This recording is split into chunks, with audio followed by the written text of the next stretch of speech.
All right, welcome into another Insider Notebook here with James Palmer on Bleacher Report. Make sure you jump in these chats. We're going to try to interact as much as we can. We already got one in there that says, I hate you, Jerry. I don't think you misspelled James. I think he's talking about Jerry Jones. We're going to get to Micah Parsons and Jerry Jones and the circus that is the Dallas Cowboys offseason right now. We will get to them after this Adam Thielen news that broke this morning. I'll tell you kind of why that's important, maybe for Carolina from their stance of it as well, but get into the weeds of that a little bit. We're also going to talk about the Saints have their quarterback, why they picked Spencer Rattler, and when could we possibly see Tyler Shook. The Browns quarterback room, it has been decided. It's a little less crowded. What does that mean for Dylan Gabriel and Shedeur Sanders?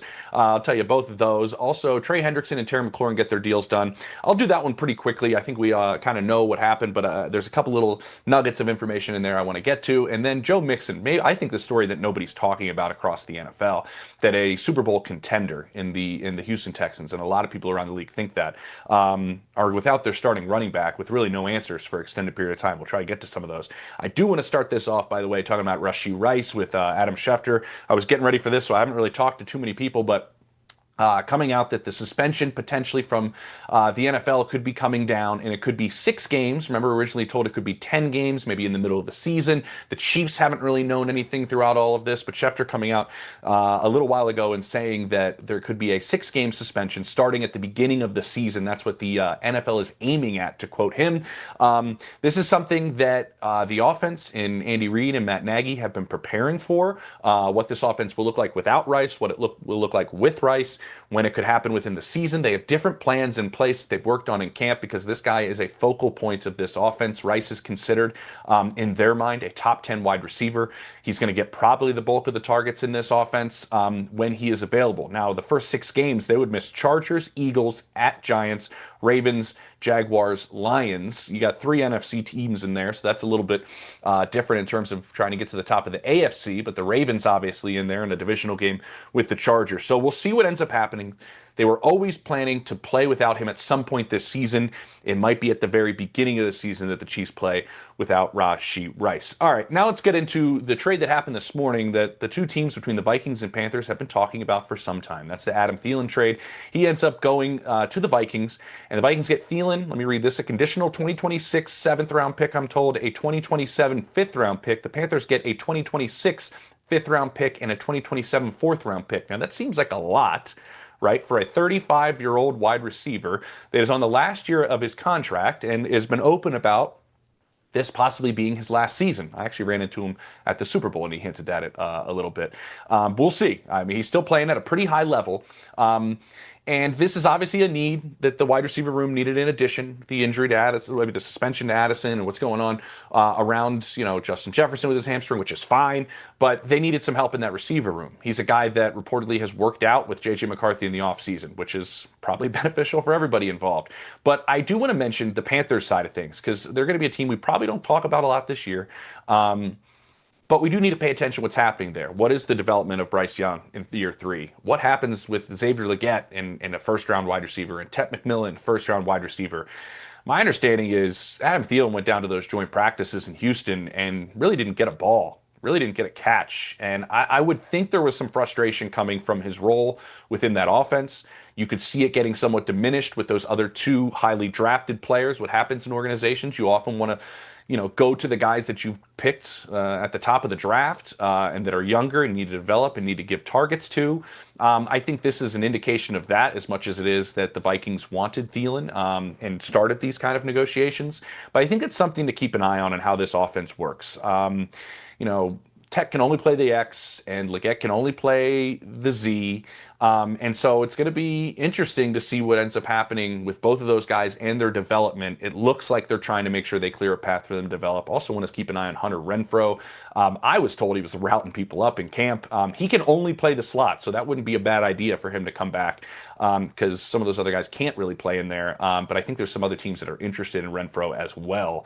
But yeah, I think that's something that I think we're going to watch to see if these receivers that there's some question marks about in Carolina end up coming about. Let's see what we got. in some of these chats, which is already kind of blowing up. Jerry Pay the Man, a lot of Micah stuff in here, which we will get to right now.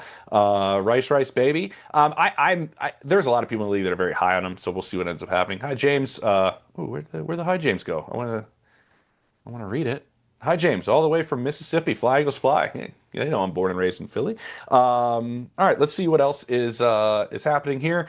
Let's get to Micah and Jerry and what's happening. The latest really is this. It's not the contract stuff that hasn't really moved, to my understanding. What really is the status for him for Week 1. And initially we were told, Brian Schottenheimer comes out. I'm pretty confident that he can play Week 1. There's been an open dialogue between the two of them a lot. I think that's one of the strengths of Schottenheimer, is that he's been able to try to keep this relationship and ongoing conversation with Micah. But what's changed is status for Week 1 now, Brian Schottenheimer says, is definitely uncertain. They'd like him back on the practice field. They've talked. I don't know if he plays Week 1. They still haven't decided that, but him playing a full slate in Week 1, I don't see happening at all. I don't see that being something that is even capable. I know Philly is preparing for a variety of things that they can do to maybe run at Micah Parsons, to maybe try to wear Micah Parsons out, because, obviously you miss an entire offseason with back tightness, means you haven't done a whole lot. Look at Trey Hendrickson. There was no injury there. He was working out. He was doing all of the things, not participating in practice, but he was staying in shape. I think his ramp-up period is going to be a little different than Micah's. Terry McLaurin's ramp-up period, the other Holden's going to be a little different than Micah's. And in terms of the contract, I still think one possibly can get done. I know there's been teams mentioning trading for him. A lot of teams are interested in trading for Micah Parsons, and they should be. And it will be a massive haul if it ends up happening. But my understanding is the league hasn't really gotten a sense that the Cowboys want to trade Micah Parsons. And until they get that, I don't think we can really start talking trades, because the teams around the league don't really feel like the Cowboys want to trade Micah. And so here we stand, a week and a day away from the opener for Dallas, and we're kind of right where we've been throughout this whole circus. And it's been the lead story every single day, outside of yesterday when Travis Kelce and Taylor Swift tie the knot. What? Did I break that news to some of you? No. But this has really been something that we've seen be a consistent in Dallas, where they wait forever for deals and maybe get them done at the start of the year. Dak mentioned that the other day. It happened with him, right? It happened with CD. It's happened with other guys. I just think we have to remember this other part of it. My understanding is nobody in the building really knows. They more or less kind of say, you got to ask Jerry on this one. That's where this stands, and that's why this is different. Jerry thinks he's right. He thinks there was an agreement made back in March, which is technically illegal, and he's standing on that. Everybody else thinks he might be wrong, but he's a GM that is not in fear of his job. He's the owner. So he doesn't have an owner looking over his shoulder going, why aren't you getting this deal done? So it's a different situation. That's why it's different. That's why things in Dallas are always different. But that's where it stands with him and Micah right now. Parsons to the pack, baby. Like, that's a team that has been somewhat linked to Parsons. They're not alone. This would be in the hall of say, like a Khalil Mack type of deal, possibly, with you get multiple ones to get a guy at this age.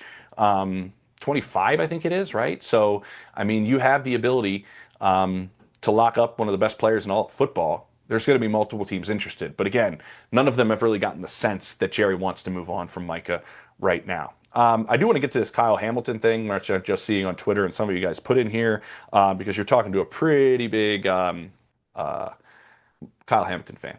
This is the chess piece of all chess pieces in the NFL on the defensive side of the ball, which are becoming more and more important as this league continues to evolve as a dominant passing league that also needs guys that can line up against tight ends, be in the box, play deep, play all over the field. He's kind of that, and I remember this going back to college, I believe, where he was always kind of called that queen on a chessboard, the piece that can do everything. This is warranted. This is what is it? A 4-year, $100.4 million extension, the largest for a safety in the NFL. I think that's probably accurate. I think that's probably right where it needs to be, because he is at the top of that list because of all the different things he can do for this Ravens defense. All right, let's get to the Saints. Well, actually, before we do that, let's just see what else is on here. Let's just see if it's just a bunch of Jerry hate and pay Micah tweet chats, which it definitely looks like it is. Just facts, man. I don't know. Jerry not stupid enough to trade Micah to the Packers. We'll see. Rice accepted a 6-game suspension out the first 6 weeks. Yep, because we're in the middle of doing this show. Thanks for showing that. So first 6, he's out. And again, those 6 games: Chargers, Eagles, Giants, Ravens, Jags, Lions. There's some really good teams in there that he is going to be without. And so, yeah, let's more or less move on, because Micah, there is really no news again as this continues to be a standoff. He wants to be traded. The Saints have their quarterback. We'll go through this pretty quickly because it wasn't a shock to really anybody. I do find it interesting, and this part's shocking. They came into training camp with a quarterback room that does not have a single NFL win. I don't think that's ever happened in the NFL before. So nobody had a win in there. We know the GM is entrenched there, and Mickey Loomis. We know that Kellen Moore just got the job, and his job's safe. And I think this is kind of a reset for the New Orleans Saints, and they go with Spencer Rattler to start, and he did win the job, to my understanding. It was close.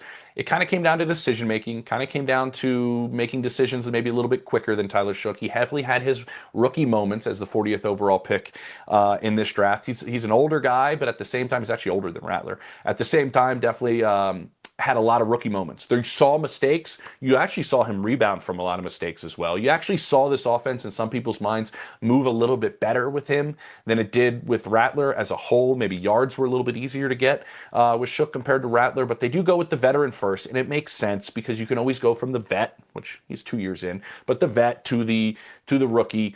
Much easier than going from the rookie and pulling him and then going to Rattler. I think that's something that you try to avoid. And so I think he needs development. I think this is going to be a good thing for him to start the beginning of the season, sitting behind Spencer Rattler. I think the biggest part about this is who's going to play more games this season. And I think it's going to be Tyler Shook. I think you got to play him 9-10 games in some way. I don't think there's very high expectations for this team. I actually think they have the lowest Super Bowl odds of any team in football. They start the first 4 games: Cardinals, Niners, Seahawks, Bills, Giants. There's some defenses in there that I don't think you want to put the rookie up against. Their bye isn't until, I think, late. There's 9 games before their bye. I could see them wanting, though, to get a good enough sample size on Tyler Shook to see if he's the guy. And they're, come hunting in a quarterback class in 2026 that, could have Arch Manning in it. Tyler Shook is the highest drafted quarterback of the Saints since Archie Manning, who went 2nd overall, I think, in 1971. So maybe that'd be fitting if that ends up happening. But I think they're going to be looking at quarterbacks in 2026, and they will be looking at quarterbacks after they get a decent sample size of what Tyler Shook is all about. So I think that's a big kind of part of this. Let's see if they're still talking about people calling each other nerds and whatnot going on in here. That's cool. Micah's agent is holding the deal up. He had T. Higgins as a client, and look how long it took Higgins to sign. I'll just clarify this a little bit. David Mulugeta is a difficult negotiator, very much so. I wouldn't put any sort of issues within negotiating with agents when they're connected to the Cincinnati Bengals. I mean, we saw he had Jesse Bates there too, and that took forever, right? I'll just say this. David Mulugeta has been ready to talk for some time, and Jerry Jones hasn't. And so that's, you can't say the agent's holding it up if the owner and acting general manager will not pick up the phone and speak to the agent. So there have been no conversations between the two. David Mulugeta, to my understanding, has made it clear to Jerry, I'm ready to talk when you want to talk, and it just hasn't happened. So I don't know if you can blame David. I mean, David can make things tough at the table, but they haven't even really, in Micah's camp, gotten to the table. Let's see another one. Micah Parsons once said doesn't want to be the highest paid player. I agree with him. He wants to be worth, but back to what he said. He was always going to be the highest paid non-quarterback in the NFL. However you wanted to slice this offseason. You also have to remember that these two sides could be differing in terms of the Cowboys like to do long deals. He's 25. You would think that David Mulugeta and Micah would like him to get another bite of the apple before he turns 30. We've seen the issue with pass rushers trying to get deals done at 30. So we'll see what's happening there. But yeah, it's not Mulugeta holding it up right now, to my understanding. The Browns quarterback room. Let's get to that. And no shock here. It's just less crowded. Kenny Pickett was there just to make sure something happened to a 40-year-old Joe Flacco in the first part of the season. But what ends up happening is they end up getting something for Kenny Pickett for him to go down to a quarterback-needy team in the Raiders, needing a backup. And that move obviously makes sense for the Raiders, makes sense for the trade. But I think more importantly, it shows that the Browns have seen enough from both of these rookies that they're comfortable with them being one slot closer to Joe. And I think Dylan Gabriel specifically. If you ask anybody around, they're going to say he had a really good camp, really good preseason. Yes, he had the 2 turnovers. I think the interception was a miscommunication. The fumble, you can fix that. He was accurate. He played with really good speed. They thought he understood the speed of the NFL. They always thought he could play meaningful snaps this season if he had to. I think now they believe he can play them much sooner if he has to. So he's going to be the backup. I think you can see, I learned this weekend that, you call good plays for one quarterback and you call bad plays for another quarterback. I didn't know that happened in the NFL, but I'm always learning. But really it was, Dylan Gabriel can handle a little more of the offense. You see how they use motion with Gabriel. You see how the way he converts a lot of third downs. Like, those are things that they're looking to see. Shedeur was out there in the 3rd preseason game, did not look great, right? I think sacked for 41 yards. He threw for 14. It's always not what you're looking for there. But there is a notion out there that he was playing with, a lot of offensive line that got cut. I do a show with Chase Daniel. He was 14 years a backup in this league, had 5 career starts. He told me, you're the 5th round pick, you play with those type of players. That's just the nature of the game. They gave him a lot of opportunities, and he's going to continue to develop. They think he is developing, and I think he's in a really good spot now that he's the emergency will dress on game day, 3rd string quarterback. And they're going to see if he can continue to progress through the course of this season. I think without Kenny Pickett there, he has more reps. I think that's a big thing. I think there's one less guy to go around. So I think that's a positive for Shedeur Sanders. I just think they need him to go through the operation better, the speed of play, not get back to bad habits of holding on to the football. And I just want to mention the thought of sabotaging him is completely insane. It really is. Like, they're the team that picked him. So, like, the 30-on other teams didn't pick him. They did pick Shedeur Sanders. And if you're mentioning that he didn't get a chance to run the 2-minute drill at the end of the game, it's pretty widely known throughout the NFL that a quarterback like Stu Hundley is going to play at the end of a 3rd preseason game. Why? Because he's going to get cut. Shedeur Sanders and the rest of the quarterbacks should know that on the sideline and know that we got to get this guy some reps so he can get some tape out there so he can maybe get a job with the 31 other teams. That's just known in quarterback rooms throughout the NFL, and that's why he played at the end. He ended up getting released. Look at Denver. They didn't play Jarrett Stidham, their backup, who's been really good. They played Sam Ehlinger almost the entire 3rd preseason game. And why? Because they went and released him, and they wanted him to get some film out there to go maybe find another job. There is some humanization, guys, to how this goes on, just a little bit. Let's see what we got here. Do you have any Eagles news that they will trade for an edge rusher, a player like Walker that plays for Jacksonville? Yeah, former top pick right there. Let's say Philly is always looking. I would say Howie Roseman is the GM that acts, on improving this roster 365 days a year, more so than maybe any other GM in football. I think Hunt has kind of come along, and I think they think he's going to make another jump. I mean, this was a big adjustment for him, but they've really loved what he's done. Nolan Smith has done, really good things on the other side. I think they know their interior D-line can really help out the guys on the edge, probably more so than most interior D-lines can. They'll get more pressure from their group than others. I think Howie's always looking. I think they really need to figure out that other outside corner spot. I think that's a big one. I think when they're in base, I think Cooper's going to play out there. When they brought him in, didn't think he could play out there. But then when they go to nickel and dime, he's going to play in the middle of the field. He's just too valuable. So who is that guy that plays on the outside? There's a couple of question marks on a defense that was number 1. So we'll see. I mean, Howie is... It says right here, I know how he's always isn't done deal. He's always looking. He's always making phone calls. He's maybe the most active one you can see out there. Shedeur just isn't that good. Probably a good guy, but not that good. Okay, that's some opinions. Okay, I think it's yet to be seen, and I don't want to determine a guy's career yet when he's just getting started. Let's go to Terry McLaurin and Trey Hendrickson. Just go through these really quickly. I just want to mention that, like, the Hendrickson one to people around the league was a bit of a head scratcher. It was like we took all this time and social media posts of driving back down to Florida and standing there in your golf attire and saying, I'm not playing on this contract. I want a long-term deal. And we ended up doing another Band-Aid contract, which is, I mean, it is what it is. I mean, he does get a $14 million raise. Is going to make about $30 million this year. I think there's $1 million incentive, so $29 million. And then if they make the playoffs or something like that, and he plays a certain percentage of snaps, he gets another $1 million. So roughly $30 million bucks. The Bengals didn't have to give him that money, so that's that. They could have just made him play on this deal. But I think they showed us that they don't think of him like they think of Jamar Chase and Joe Burrow. They did not want to break their precedent in terms of guarantees. My colleague at The Athletic, Diana Rossini, had the numbers, which were, let me see them right here. I think it was like 3 years, 96 million or something that they offered him. But it was kind of like a funny money type of contract. There still was no guaranteed money after the first year.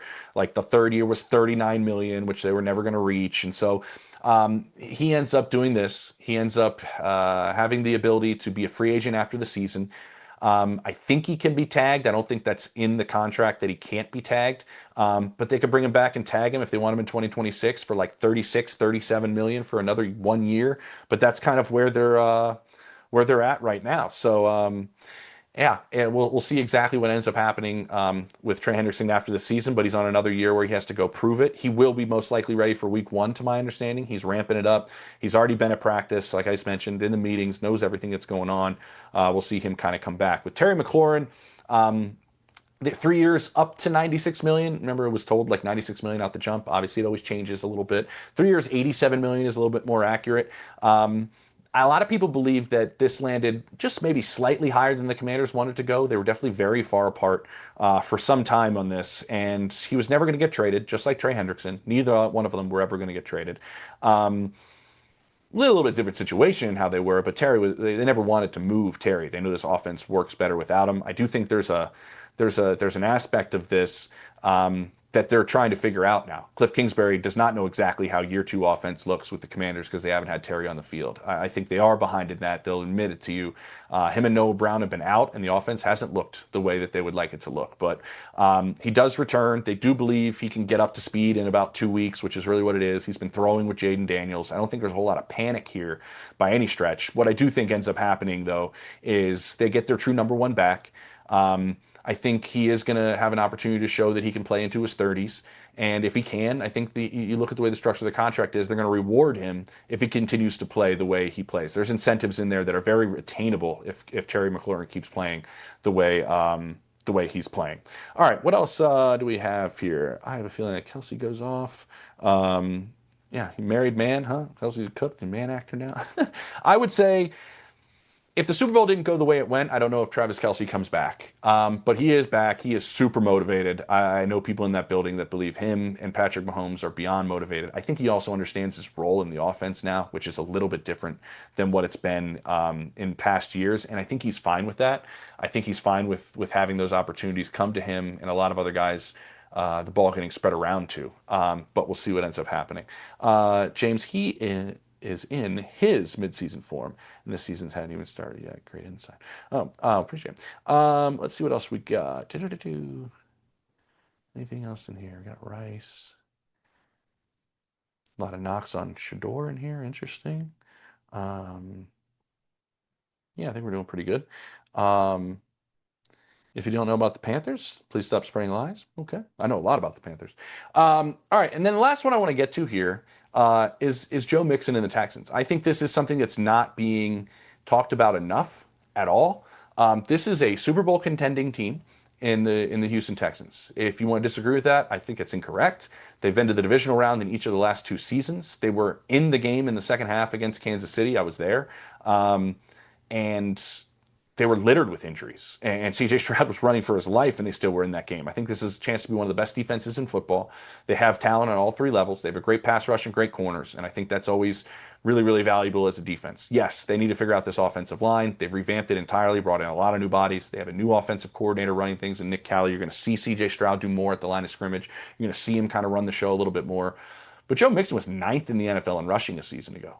Only Saquon Barkley had more games with 100 yards and a rushing touchdown than Joe Mixon. He had 8, Mixon had 7. But he has this ankle injury that kept him out of the offseason, which was OTAs and minicamp. Then during training camp, he was placed on the active non-football injury list. And then he was moved just at the start of this season to the reserve non-football injury list, which means he misses the first 4 games at the minimum.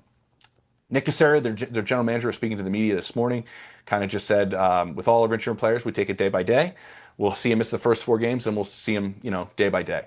I think there's a chance this could be longer than 4 games. I don't know why we're not really, saying anything about it. But at the same time, I think this is something that needs to be talked about. They bring in Nick Chubb, and Chubb goes in there and is going to get the bulk of the carries for them. And Mixon, though, in terms of the play action game, the ability to run the football with a new offensive line and help out this really good passing game. I think the receiver room is really competitive. At least that's what they think. And they have a true number one in Nico Collins. And the rookies appear to be playing pretty well in their mind.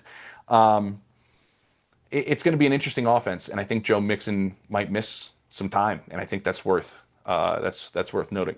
I got some time here, so I wanted to get through stuff so we could get a chance to do some chats. So if you have anything in there, throw it away. Yep, Kyle Hamilton got his bag. No way Arch declares for the draft this year. I don't think he declares for the draft either. I was just creating a scenario that'd be super fun for Saints fans. And I think he comes back. If you look at both of his brothers, they both always, spent, they had opportunities to come out. And Peyton easily would have been the number one pick the year before. They both come back. I think he probably wants a good sample size when he's seen what's happened with a lot of these guys lately. Ton of college games, Jaden Daniels. Ton of college games, Bo Nix. No experience. You got Nate, got and Anthony Richardson. It's having a lot of college starts benefits quarterbacks right now, and you can make a lot of money. I think Arch is at Texas. I don't want him to win the first game, by the way. I'm a Buckeye, so hopefully Ohio State takes him down. But I would say the only reason, and none of us know this, he hasn't made this decision yet, but I could see him coming out if, they win the national championship, he plays incredible, the Saints had the number one pick. I think a lot of stars need to align for him to maybe come out after 1 year. All right, what else do we got? MVS, the Niners, that was always kind of, they need receivers bad, really bad. Guys are banged up. I don't think Brandon Ayuk's going to come back till probably week 6, even though he's doing really, really well in the rehab. You have Demarcus Robinson, who has the suspension. You have Juwan Jennings, who's a little banged up. They needed bodies. I think Ricky Pearsall's going to have a pretty good year. I would say that. No wonder you're so high on CJ Stroud. Listen, I think CJ's a good player. I really, really do. I think they took a step backwards last year. I think a big part of it was he wanted more command at the line of scrimmage. He had more command, honestly, at Ohio State in determining what they did on the field than he did in year 2 in the NFL, just by the way the offense was designed by Bobby Slowick and company. And so, yeah, I think Stroud is pretty decent. Could Micah be a Packer? They're one of the many teams that are interested, for sure. And I think you should be interested in a 25-year-old pass rusher that is literally on a Hall of Fame trajectory as we start this right now. So, yeah, I think there's definitely teams interested. Kyle Hamilton deserves that money. I completely agree. You're talking to a huge Kyle Hamilton fan. I think he's kind of one of those guys that are revolutionizing kind of the way that position is played. Stroud going to be running for his life again? I hope not, but there's a chance that happens. I mean, they're really trying to change this offensive line, and is it hard to do that in 1 year? Yeah, it is. I mean, they like the rookie. I'm not going to lie. There's a couple of guys that they do like in that room. They're trying to change the entire culture of that offensive line room. They want it to match their defensive line, from my understanding, a bunch of glass eater type guys. They want it to be a nastier group up front. We'll see if they're there. I don't know. There might not be there might not be a position group in the NFL that a team's season hinges on more than, say, the Texans' offensive line. It's really wild. SoCal, diehard Baltimore fan. There you go. Did they change the center? They changed almost everybody across the line. We're right at 10:30. I don't see if there's anything here. Chiefs going to make a move. They do think they have a lot of depth. We'll see if they do. There's some veterans out there. McCole Hardman just got cut, and they bring him back from nothing. I don't know. But I think this is something they've been planning for. We'll see if any sort of personnel changes, but they have other players in place, obviously, with Worthy and Hollywood Brown. I mean, they played all last year without Hollywood Brown, and they had a big plan for him, I was told, heading into last season. So I think they do have the thing there. All right, so that's it. That's a half hour. There it is. Everybody join me again. We're almost at the season. Next time we do this on a regularly scheduled one, which is Wednesdays at the noon on Eastern time, we'll be 1 day away from the start of the NFL season, where things will kick off in my hometown of Philadelphia with the Eagles and the Cowboys. Will Micah be there? I think Jerry wants us all to be asking that question as much as possible before Thursday rolls around. Hope you all had fun. I had a blast. Take it easy.